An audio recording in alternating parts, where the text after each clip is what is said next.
While the lack of political morality came in for wholesale condemnation, critics contend that the Supreme Court had no option but to intervene to sort out an uncomfortable mess created by the principal players in the sordid drama. If Mr. Pal really wanted to displace Mr. Kalyan Singh, then he should have tabled a no-confidence motion when the House was in session. It was created by Mr. Bhandari because Mr. Bhandari should not have, in fact, entertained a lawn test in Raj Bhavan at all. As it got messier and messier, somebody had to step in.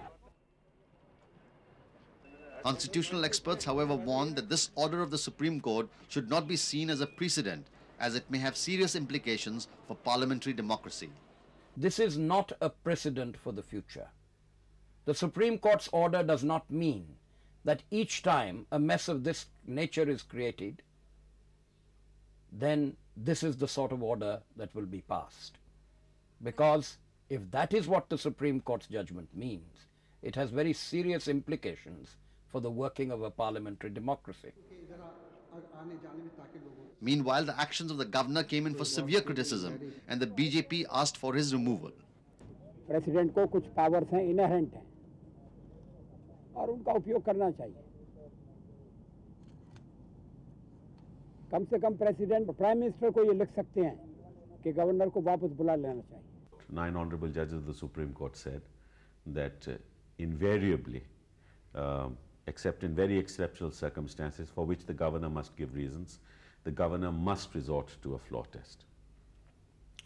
But that's a situation where the governor recommends to the president or the central government for superseding or dissolving the House and imposition of president's rule.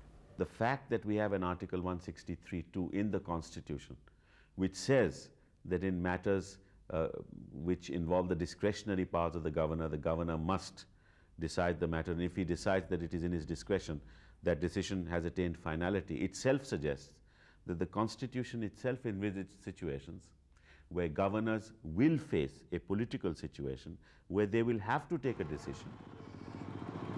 Although the Uttar Pradesh political crisis has been diffused, analysts feel that with coalition governments now being formed in the centre as well, this issue has raised a number of serious questions which may have implications for the smooth functioning of the country's democratic institutions.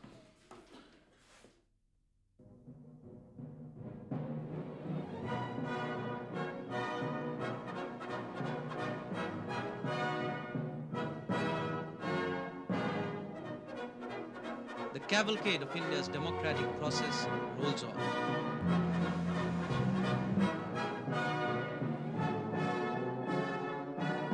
In these jubilant and robust scenes, almost 600 million Indians are being wooed by a spectrum of political ideologies.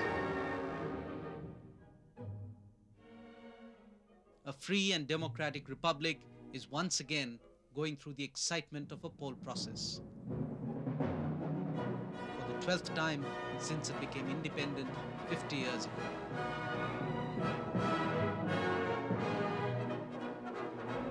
But even as the millions who inhabit this land begin the ritual of choosing a government of their choice, for many, the basic concern will remain with the blueprint which will be drawn as the country marches towards a new millennium.